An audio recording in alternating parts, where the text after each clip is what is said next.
ha? Sa tinud anay, nakadungog ko nga diha sa mga kadagkuan sa Sinulog Mardi Gras, mahimog tinuod, mahimog dili ang akong nadunggan kay wa man ma-verify na ay mga huna-huna sa mga kadagkuan pipila nga kung mahimo ibulag ang Mardi Gras sa ato ang simbahan, ipasabot murabag papason ang faith dimension sa Sinulog. Sa tinguha nga mahimo siya nga world attraction, international competition, nga papilon ug asa kang nasura ug mapil ka sa Mardi Gras, pero di man na mangapil ang taga-ubang nasod, labi na to mga way pag mao na nga Hisos makaingon ta ayaw in town ibuwag kay ang Sinulog mga kalihukan nato, Sinulog Mardi Gras, Sinulog Queen Festival, Sinulog Film Festival, Sinulog Singing Contest, doon na ginay faith dimension. Sentro na ang mga kasaulugan ni Santo Niño. Mismo ang sayong Sinulog, kay bao man ta nga nagagikan na sa mga sinog, diha sa mga tindirang kandila. Nagsayaw sila, nisayaw sila, nga nagampo niya ang maong movement nila, nagagikan sa ilang pattern after sa sug, sa sapa. Sumo na nga nagsinog, sayaw sa mga karaan, unya nagampo ni Santo Niño. Ang Sinulog usa ka pag-ampo. Mao na nga di gyud unta ta malinga nga mahimong Sinulog Mardi Gras unya way Santo Niño, di na mahimo. Mao na nga bantayan nato ang trend karon. Kay mao lagi ni ang katawhan gusto rag lingaw. Sa kagusto sa lingaw mawani sa panaw. Kita ining kalibutana way usa nga exempted, gipakataw kita nga dunay tuyo, gipakataw kita nga dili para dinhi, para didto gyud. Gitugot sa Dios o gibutan sa Dios nga mataw kita, maanaa kitay kinabuhi. Apan ang tumong sa Dios alang kanato nganong gibuhi ta, aron maiyaha og madamlag didto sa langit. Nga maiyag yun ta, mao na nga kunaa man tay mga kalihukan nga subay o sumpay sa ato ang mga religious practices, kanang gihong Mardi Gras o unsa pa na mga Sinulog competition, mga gaway-gaway lang na, apan ni ana ni connect diri sa ato ang pagtuo. Mao nga ayaw jud kawani sa imong panaw. Nga kung magsinulog Mardi Gras ka, nisayaw ka, kay nagpasidungog ni Santo Niño. Nagsinulog kuan mo, Beauty Queen Festival, imong gihalad ni Santo Niño ang maong mga talento, ang maong kaanyag. Magsinging contest ka, ang imong tingog para kang Santo Niño. Sa ato pa di kita magpawani sa atong panaw. Para Diyos yun ni. Mao na nga di ginamawa na to nga din ata magmisa kay naay kalingawan. Bahala nag naay kalingawan, misa ta. Mao na nga ang atong gipasidunggan si Santo Niño gayon. Mao na nga si Santo Niño mo'y atong gabay sa atong panaw. Tanawa, si Santo Niño kung mo tutok taniya, makahinumdum ta sa gugma sa Dios. Nga ang Dios sa iyang gugma nagpaduol siya kanato aron iya tang ubanan sa iyang atong panaw.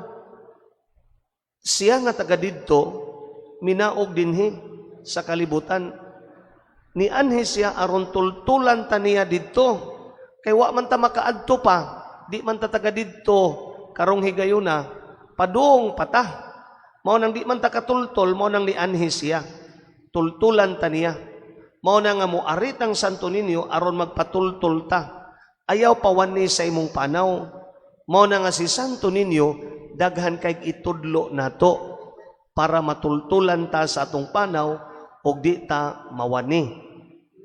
Sa atong ebanghelyo karon, tanawara ang ginikanan nga Jose ug Maria, pagadad-on gyud nila ang bata. Sila usa ka banay mangadto gyud sa Jerusalem aron pagsaulog sa piyesta sa pagsaylo. Religious practice kini, religious celebration sa mga Hudiyo. Sila nga dunay pagtuo sa Dios, dunay gibansay nga usa ka relihiyosong kalihukan, piyesta sa pagsaylo. Giingon sa ebanghelyo nga matag tuig muadto si Maria ug si Jose uban sa bata, ug sa nagpanuigo nagdusi ang bata, ilang gihapon sa suma sa naandan. Mao na giingon sa ebanghelyo, sa ato pag-gianad gyud si Jesus bata pa, mao ni nga kamong ginikanan kamoy mo tultol mo giya sa inyong anak, dadag gyud sa simbahan. Ilabi na karon nga kay bawta nga bisag naara na sa panimalay, wa ta kay bawog nasaag na ang iyang panabot, nasaag na ang iyang mga pagbati. Mao nga dadag yun simbahan permi aron magrasyahan sa Ginoo, mapanalanginan ng imong anak dili na mahisalaag, aron makadungog siya sa pulong sa Dios. Sa inyong paggiya sa panimalay, sa inyong pagdala sa simbahan, hinaot ang bata magiyahan. So ginikanan dadag yun diri simbahan. Ang Dios nagpaduol kanato, mupaduol sadta. Ang katawhan ron naningkamot noon magpalayo. Nidut-dut nato ang Ginoo, kita sad magsigig palayo. Paduol ta kay aron ta magiyahan. Nakaron gida ang bata no dito sa templo. Dinhi sa ebanghelyo nagpakita og panig-ingnan si Jesus. Nawa man siya kay nagtuo man si Maria nga didto kuyog ni Jose. Pagpamauli na ba? Si Jose nagtuo nga si Jesus dito kuyog ni Maria. Magbuwag man nagpanglakaw ang mga babae o lalaki sa mga practice sa mga Hudiyo. Mao nga nagdahom si Maria nga si Jesus tuang Jose, si Jose nagdahom nga tuang Maria. Pag-abot na nila, asa man si Jesus? Wa na nabalaka na sila pag-ayo, ilang gipangita. Mao nang ginikanan, ayaw pasagdi ang inyong mga anak.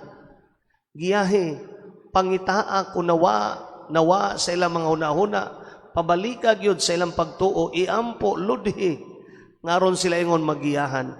Mao nang ilang gipangita, sa dihang ilang nakaplagan, ang bata, niingon si Jesus, dili ba nga anhi man gayud ako sa balay sa akong amahan? Mao kana ang realidad sa kinabuhi ni Jesus. Dios nga matuod, tao nga matuod. Nagtuman siya sa kabubuton sa amahan. Ang gusto ni Jesus nga kanunay siyang naa siyang amahan, apan kay tao sad siyang matuod naa siya ginikanan, anak siyang Maria, dinis kalibutan, nituo siya ni Maria. Uban kang Jose nga iyang ama-ama, ni pauli siya. Nituo siya sa Dios, nituo siya siyang ginikanan. Tao sab siya nga matuod. Ipasabot, obedient si Jesus. Mao kini ang atong makita sa usa ka bata.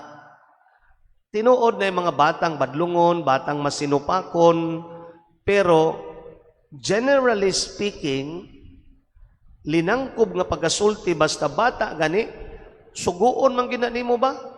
Nya suguon gani nimo kumo kay maguwang kag edad o baka ginikanan ka, musugot.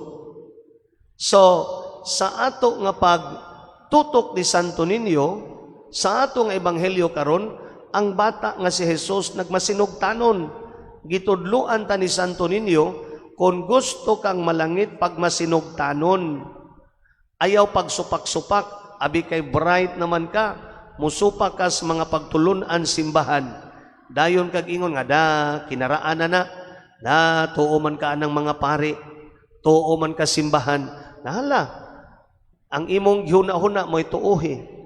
Sa kadaghan karon sa mga influences, no, through mass media o social media, daghan kay mga opinion, mga unsa dinha, mahisalaag ka, mao na nga ayaw pagsigig, pagkuan dinha kanang pag hopping sa mga unsay new ideas, aron jud ka magiyahan tutok sa mga pagtulunan sa Dios, pagmasinugtanon sa kabubuton sa Dios, mao kanay makaluwas ka nato ug magiyahan kita sa dalan ngadto sa kahitasan. Apan sa tinud-anay, si Jesus nagmatinud-anon sa kabubuton sa iyahang ginikanan, nagmatinud-anon sa kabubuton sa mahan, nitubo sa lawas og sa kinaadman.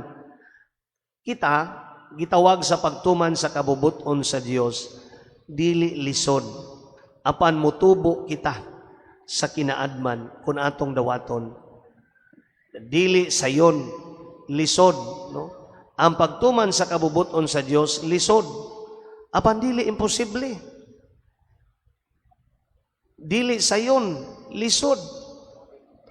Apan tumana kay aron sa ingon mutubo ka sa kinaadman, ang mga kasakit, mga pagsuway sa kinabuhi, gitugot sa Dios. Dunay pagbuot sa Dios nga moabot sa nato, apan dawata mao ni makapalig-on sa imong pagtuo, mao ni makapalawom sa imong kinaadman kanang imong mga pait og sakit nga kasinatian. So dili sayon ang kabubuton sa Dios, tumana lang, apan at the end makaingon ka nga mao di ay nindot day kaayo, sa katapusan makaamgura ka. Mao na nga ang atong pagdebosyon ni Santo Niño sa magbata magmatinumanon. Ang bata inigingon nimog sayaw na, kanta, lukso na. Ang bata mutuo ra gyud sa ginikanan, sa magbata itugyan ang imong kinabuhi sa kamot sa Dios. Ang imong mga buhat itugyan ngadto sa Dios, siya mo'y pagiyahan sa imong kinabuhi. Tanawa ra dihay usa ka tao nga sige siyag mahay tungod lagi kay ang iyang ginikanan, iyang amahan, gibinlan sila katigayunan, ang mga igsuon, gihatagan sa yuta, ang usa ka igsuon sa kwarta, siyang kamanghuran, siya pa'y pobre, gitagaan ragyod og cross. Ang iyang maguwang yuta, ang ikaduha kwarta, ang iya sa dayong kamatay sa iyang papa, cross ragyod gihatag.